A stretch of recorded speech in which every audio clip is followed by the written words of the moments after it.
అంటే పేరు కాదు, పుష్ప అంటే శేషాచలం అడవుల్లో పుష్ప జాడ కోసం మొదలవుతున్న కూంబింగ్ ఆపరేషన్.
అల్లు అర్జున్ సుకుమార్ వీళ్ళిద్దరి కాంబినేషన్లో వచ్చిన latest film Pushpa 2 the rule. ఈ మూవీ లాంగ్ రన్ని కంప్లీట్ చేసుకుంది. ఈ మూవీ ఫుల్ రన్లో 1800 crores కలెక్ట్ చేసింది.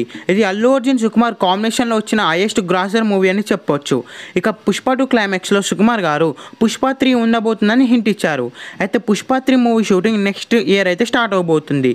ప్రస్తుతం అల్లు అర్జున్ గారు త్రివిక్రమ్ గారి డైరెక్షన్లో ఒక మూవీ అయితే చేయబోతున్నారు.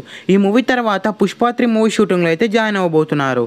ఇక పుష్ప 3లో హీరోయిన్స్ గా రష్మిక మందన, సాయి పల్లవి నటించబోతున్నారు. పుష్ప 3లో మెయిన్ విలన్స్ గా సునీల్, అనసూయ, ఫాద్ ఫాసిల్ మెయిన్ విలన్స్ గా నటించబోతున్నారు. పుష్ప 3కి డిఎస్పి సంగీతం అందిస్తున్నాడు. పుష్ప 1 and 2 సాంగ్స్ బీజమ్స్ ఏ లెవెల్లో ఇచ్చాడో మనందరికీ తెలిసిందే. పుష్ప 3 కూడా అదే లెవెల్లో అవ్వబోతున్నాడు. పుష్ప 3కి సంబంధించిన టీజర్ కూడా నెక్స్ట్ ఇయర్ రిలీజ్ అవ్వబోతుందని సమాచారం. మూవీ థియేటర్స్ లో రిలీజ్ అయ్యే బిగ్గెస్ట్ బ్లాక్ బస్టర్ అవ్వాలని కోరుకుందాం. ఈ వీడియో మీకు నచ్చితే లైక్ చేసి ఈ ఛానల్ని సబ్స్క్రైబ్ చేయండి.